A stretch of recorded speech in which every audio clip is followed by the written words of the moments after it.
My half-brother planned to show up to my restaurant's opening night in Chef's Whites and take credit for the whole thing, so I made sure every single guest walked in wearing the exact same jacket. Bryce and I have never gotten along. It doesn't help that his mother has hated me and my mom since before I could talk. He spent 30 years telling our cousins I'm bitter because our father chose their house over ours. He can't let anyone else have a night. At my mom's retirement dinner, he stood up to announce he'd been promoted. At my grandmother's funeral, he told the room about his new truck. I spent 4 years saving for this place. I worked doubles in other people's kitchens, did my own demo, painted it myself. Opening night was supposed to be simple, friends and family, a soft menu, nothing formal. Then my cousin Marisol texted me and said she needed to show me something. It was a photo Bryce had sent to the family group I'm not in. A custom chef's coat, white, double-breasted, his name embroidered in gold thread over the chest, with the restaurant's name stitched underneath it. My restaurant's name. He'd also asked our aunt to get some good video during his speech. He's never worked in a kitchen in his life. He sells insurance. I sat in my car behind my own building and read that message about 9 times. Then I called my printer. Opening night, every guest who walked through the door got handed a white cook's jacket with our logo on the chest. Cheap ones, 60 of them, rush order. My mother wore one. My 80-year-old neighbor wore one. My fiancée Priya wore one over her dress. It looked incredible, honestly. A whole dining room of people in white,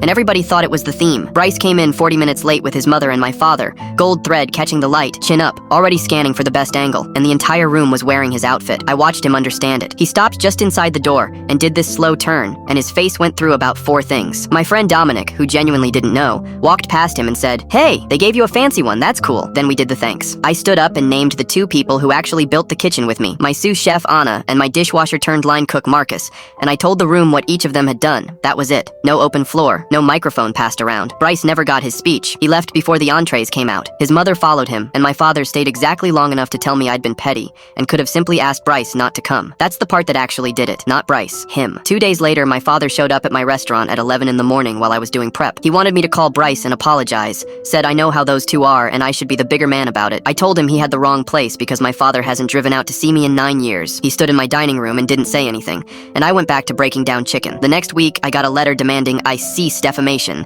and pay for the custom coat. It was a template someone had clearly pulled off the internet, with a different state's name still in it in 2 places. My lawyer read it, laughed once, and told me to put it in a drawer. Then his mother came to my supplier's cash and carry while I was loading flats of tomatoes and got loud enough that other customers stopped to watch. She wanted me to apologize in front of them. I asked the floor manager to walk her out, and he did. Priya and I got married in March. It was a good day and nothing happened, which is the highest compliment I can pay a wedding. My father wasn't there. Before the invitations went out, I sent him a long email from an account I've had since high school, laying out every time I'd waited for him to say 1 word on my behalf, and every time he chose the easier room to stand in. I told him he wasn't invited. Then I logged out of it and never opened it again. He's tried to reach me through my mother twice. She says it upsets her, so I told her she doesn't have to carry his messages. The restaurant's been open 16 months. Anna runs the kitchen with me now. Marcus is on saute. There are still 4 of those white jackets hanging by the back door, and every new hire gets one.